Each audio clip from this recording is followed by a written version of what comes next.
Welcome to Global Dispatches, a podcast about foreign policy and world affairs. I'm your host, Mark Leon Goldberg, editor of UN Dispatch. And in this show, we discuss topical global issues, have conversations with foreign affairs thought leaders and newsmakers, and give you the context you need to understand the world today. Go to globaldispatchespodcast.com to learn more. And now on with the show. Over the last several weeks, farmers in India have staged mass demonstrations to protest new government agricultural policies. The farmers say these new laws would be financially ruinous and allow large corporations to dictate the price of agricultural goods. These laws, which were passed in September, were championed by Indian Prime Minister Narendra Modi and his right-wing Hindu nationalist party, the BJP. Now, the apparently ever-growing size of these farmer protests have brought worldwide attention to seemingly arcane changes in Indian agricultural law. On the line with me to help understand the significance of these farmer protests in India is Michael Kugelman, the Senior Associate for South Asia at the Woodrow Wilson Center. We kick off discussing the substance of these laws before having a broader conversation about the domestic and international implications of this protest movement. And I should note that this subject was recommended to me by a number of listeners who emailed me and suggested that I do an episode on the India farmer protest. So thank you for reaching out. And if you have suggestions of people I should interview or topics you'd like me to cover, please send me an email using the contact button on globaldispatchespodcast.com or hitting me up on Twitter at Mark L. Goldberg. I love hearing from you guys. All right, now here is my conversation with Michael Kugelman of the Woodrow Wilson Center. What these laws do is they deregulate and liberalize the agricultural economy in India. And specifically what that entails in this case is that for quite some time, farmers in India, and particularly those in the states that have been protesting, Haryana, Punjab, Uttar Pradesh, they have received what is known as a minimum support price for crops that they sell to government markets. So basically what that means is that farmers always had the assurance of knowing that they would get a minimum price from the government if they sold their crops at these regulated markets overseen by the government. But what these new laws do is that they essentially broaden the scope, so to speak, so that anyone can be in a position to buy crops from these farmers. So in other words, you could have private buyers. It's not just government buyers that are there. And so, this is one of these things that each side has a diametrically opposing view. So the Indian government's contention is that this is great. It's going to give farmers more options. It's going to give buyers more options.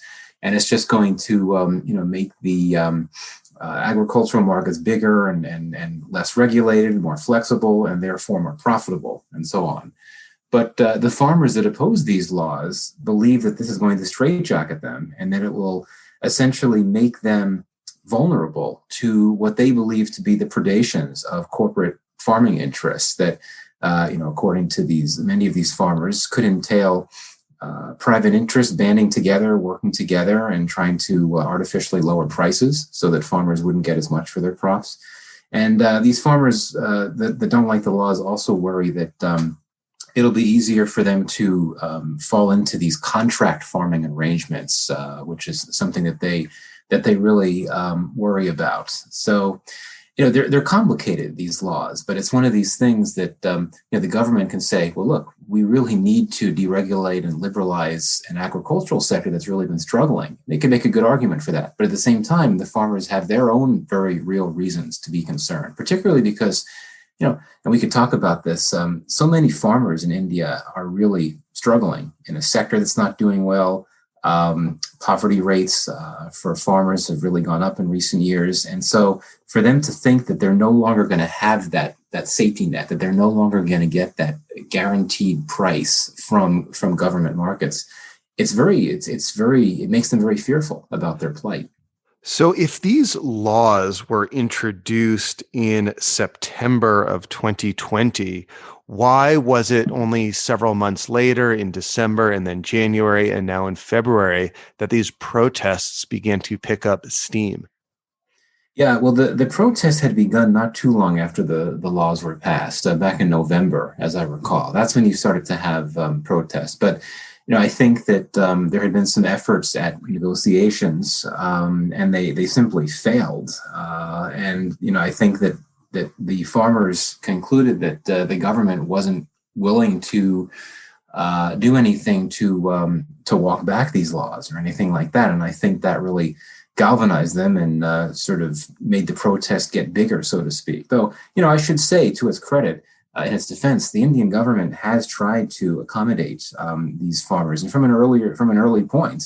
For instance, the government has offered to delay the implementation of these new laws for up to 18 months, but these farmers are so dead set against these laws that they wouldn't settle even for a delayed phase out or implementation of these laws. But yeah, to answer your question, you're right. I mean, these laws were passed a long time ago, but I think that soon after they were passed, many farmers assumed that there could be an opportunity to negotiate and try to work something out that would make them not as concerned. But they concluded that the government was not going to change direction, even if it was willing to delay them. And that's when the protests began to build. Do we know who these farmers are and what political constituencies they might represent? Yeah, so I think that we could accurately describe these protests as mass protests. As I think I'd said earlier, this is not a nationwide protest movement. At least at this point, these protests are relatively localized and restricted to several states, states that happen to be in the vicinity of New Delhi. We're talking again about Haryana and Punjab and Uttar Pradesh. So it's been easy for these protesters to actually come into New Delhi and protest, which they've done. But we're talking. I think that there was one of the biggest protests happened on the Indian Republic Day holiday on January 26th in New Delhi, and there were it's safe to say that there were tens of thousands, if not several 100,000 protesters that poured into the capital. Many of them driving tractors. So it was quite a sight, to say the least. It's hard to pin down the political allegiances of these farmers, but what is notable, and this is actually something that's caused some controversy for many in India, is that many, if not most, of these farmers are from the Sikh community, they live in these three neighboring states near New Delhi, and unfortunately, the Indian government at times has tried to malign these protesters as affiliated with a separatist movement that is not active right now in India, but essentially in the past, there have been efforts on the part of Sikh militants to call for a separatist movement, a new homeland for Sikhs. It's called the Khalistan movement.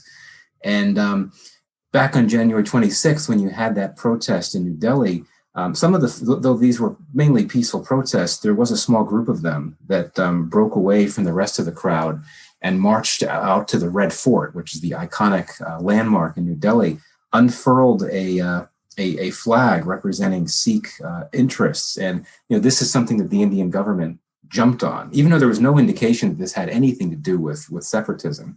But the government, or some elements of the government, do worry about these farmers, or some of them at least, just because they represent a community that has been involved in these efforts to push for this separatist stand. But again, I think that overstates it. I think that India is mischaracterizing things. This is about farmers' rights, and it's about livelihood. It's not about separatism at all.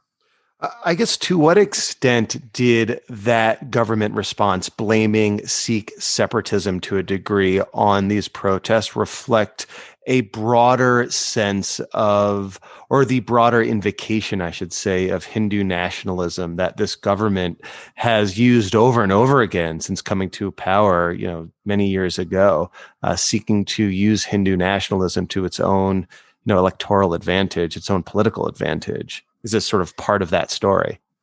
Yes. Unfortunately, I do think that the Indian government is exploiting its Hindu nationalist agenda, which, as you know, it has been pushing out very hard, which, again, entails elevating the status of the Hindu majority in society and politics. And yes, I think that this government has been willing to resort to very overt communal language from very senior officials quite a lot of times. And we saw something similar play out some months back when you had another case of new laws that were passed that a certain community didn't like. So, for instance, you had these updated citizenship laws that were perceived to discriminate against Muslims. And so many, though certainly not all, but many of those taking to the streets to protest these laws were members of the Indian Muslim community. And, there were some dog whistling and some more overt communal language coming from Indian officials trying to malign these protesters, describing them as anti-national, as Pakistanis, that type of thing. So it's a similar dynamic. And of course, here in this case, you're dealing with Sikhs this time. So I do think it is very unfortunate that the government has responded this way. But though I should say at the same time, the government has also talked about wanting to work with the farmers and try to find some sort of resolution. But, when it resorts to this communal language and blames these folks, accuses them of separatism, even though there's no reason to think they have anything to do with that, that I think is very troubling and is only going to galvanize these protesters even more. So far, this protest movement doesn't seem to be abating. I mean, we're speaking in the start of February, almost the middle of February, and there are still, protests are still happening. What would you judge to be the political impact of these protests so far? Yeah, I think to get to your very first point there, it is actually quite notable that these protests have continued to sustain themselves and maintain momentum. Because, back in the 26th of January, when you had that huge protest in New Delhi that turned violent in some cases, many thought that was going to deprive the movement of momentum, just because there had been splits between the more the militant farmers that ended up ramming tractors over police barricades and converging on the Red Fort, and those that opposed that completely. And there was concerns that there were splits in the movement and so on, but clearly that hasn't been the case at all. They're going strong. So in terms of the political impact, I would not overstate the political impact of these protests. And that's because, the Modi government remains very popular, particularly because Narendra Modi himself remains extremely popular. And this is a leader who's been in power for almost 7 years now. And he has faced a number of challenges. He's come out with some pretty controversial laws. One that comes to mind is a sudden demonetization policy. He's come out with laws that backfired and caused a lot of concern. And yet, I describe him as a Teflon man, which is a term that many used to describe Ronald Reagan back in the day. That, things happen to him, but he manages to get over it and his popularity remains intact. One main reason for that is that there is no viable political opposition on a national level in India. So, it's not like you'd have one or two major opposition parties that could try to, exploit what's going on and sort of hold that against Modi. So he doesn't have to worry about that. Also, I should say just to that point, before we spoke, I was Googling around to see what the composition of the Lok Sabha, the Indian parliament is. And, sure enough, Narendra Modi's BJP party has like an overwhelming majority in the parliament, and elections are not until 2024? Yeah, exactly. So he's got a few more years in power. So you're looking at someone that's able to maintain popularity because there's no viable opposition. A lot of Indians genuinely like him. They feel that he's a bold, unconventional leader, willing to take risks and do things differently than in the past, someone who's perceived as not being corrupt like previous leaders. So he has all that going for him. Also, these protests, at least at this point, they are still relatively localized. We're talking about huge numbers of farmers, but the movement has not spread yet. But, that said, farmers in India are a very important political constituency, as they are in so many countries. And so I think that, Modi is in a tough spot, right? Because if he decides to dig in and push out these laws, no matter the opposition from these protesters, I think that could risk really galvanizing the movement even more and allowing it to spread and become more of a nationwide thing. And that could make Modi a bit more vulnerable. But if he were to back away and give in to the farmers, and there's certainly is a precedent for that in India, where again, the farmers are a key constituency, if he gives in, if he cancels the laws, well, that would squander a very useful and important opportunity to try to liberalize an agricultural economy that really needs a shot in the arm. So he's in a tough spot no matter what he does. Are there any discernible international implications to this protest movement that you could point to? I mean, we're speaking a day after Modi and Biden had their first sort of official call. And I read the Indian readout of the call. I read the White House readout of the call, and none mention the protests. So I'm wondering, if this matters, if this incident, if these protests matter beyond the borders of India in any way. I mean, I think it matters to the extent that India is widely perceived to be an important country in the sense of its size and its clout, and its contributions to the economy and its role on the global stage. It's no superpower, but it's a growing power for sure. And I think that given that you have a country that's experiencing this large, sustained protest movement that's trying to put the government on the offensive, I think that's on the defensive. Pardon me. I think that's significant. Also, I think that looking at this from a Washington lens, the Biden administration has emphasized that it's going to really, it's going to emphasize the strengthening of democracy and rights overseas. And, the Indian response on some levels to these protests has not been particularly democratic. Several journalists in India have been accused of sedition for how they covered the protests. There were internet blocks that the government imposed where the protests were taking place. And so many have wondered if the Biden administration, which like many previous US administrations, thinks very highly of India and wants to move the relationship forward, if this Biden administration, which puts this emphasis on democracy promotion, would actually issue any type of public comments or statements about India's response. And indeed, as you note, the readout of Biden's call with Modi suggests that they didn't come up, which is not a surprise. Though it is notable that a reporter asked a State Department spokesperson recently for the State Department's views on these protests. And the State Department spokesperson did say that they were, we really don't like, they're not in so many words, but they said that we're a bit concerned about these internet blocks. So I think that's sort of the question. And then, of course, there's the broader side to this, the fact that you've had large numbers of international celebrities that have chosen to weigh in on these protests for several days, which is sort of a whole other interesting dimension to this story. Yeah, it's funny. I wasn't even going to bring that up, but now in your response to my question about Biden, it occurs to me that perhaps the most notable international reaction to this has been from Rihanna, and the reaction from Rihanna's tweet by India was fairly significant and kind of shocking to see.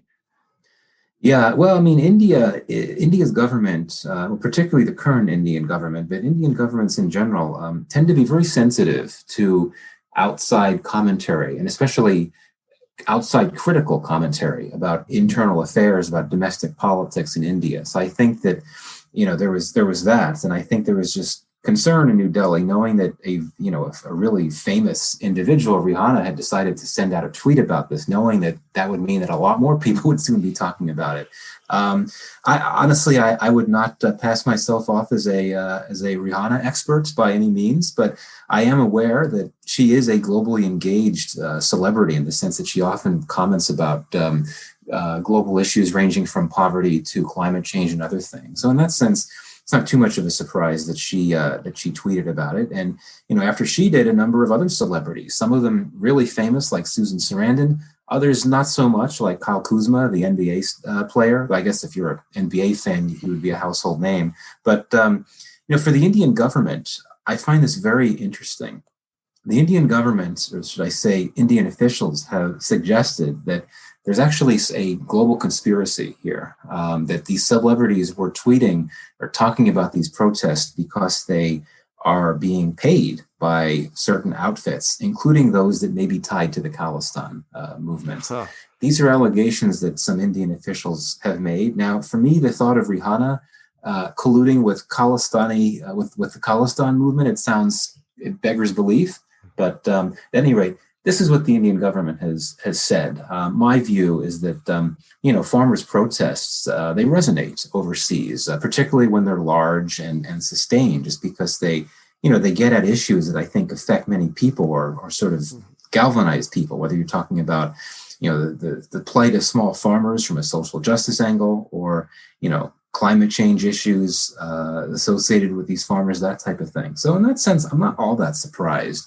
I'm a bit surprised that Rihanna weighed in, but it's not terribly surprising given that you're looking at issues that resonate on many ways around the world. Yeah, I would imagine like a global left might consolidate around the farmers in the sense that, they're fighting against like neoliberal policies of privatization of the farming sector against, big farming conglomerates. You have these like kind of small, scrappy farmers just trying to make ends meet with government subsidies. So I could see that sort of resonating to a certain extent among sort of left of center, left-wing people around the world. Yeah, absolutely. And of course, these are causes that are taken up a lot. So someone like the fact that Greta Thunberg, the famous climate activist, she weighed in. These issues are important to her because she thinks, like many of these farmers, that these new laws will make it easier for corporate interests to come in, and that's not good for the environment, according to what she thinks. So yeah, I agree with you. I mean, I think this is seen as by progressives and those that oppose capitalism and corporatization. This is a cause célèbre, and people want to pay attention to it. So what will you be looking towards in the coming weeks and months that might suggest to you how this situation may evolve or shake out? Well, the farmers have they're doubling down, they're digging in. They don't appear that they're ready to make a compromise. So what I'm going to be looking for is what the government's messaging is. Will the government offer to make other concessions short of walking back the laws? I think it would be unlikely for the government to walk back the laws, but how intent will the government be to try to do whatever it can to accommodate these farmers? It's not going to be easy. And the government, as I had said, has not necessarily helped its cause by at times maligning the protesters and so on. But I'm going to be looking to see how the Indian government is reacting, because there are going to be more protests. And I think that there's no plan to change the policy on the part of the protest leaders. So I think that the ball is really in the court of the Indian government to see what it does next in the coming days. Well, Michael, thank you so much for your time. This was very helpful. Always a pleasure. Thanks for having me. All right. Thank you all for listening. Thank you to Michael. That was great. And I should say he's been on this show several times, and I thank him for being so readily available to talk with me about all issues in South Asia.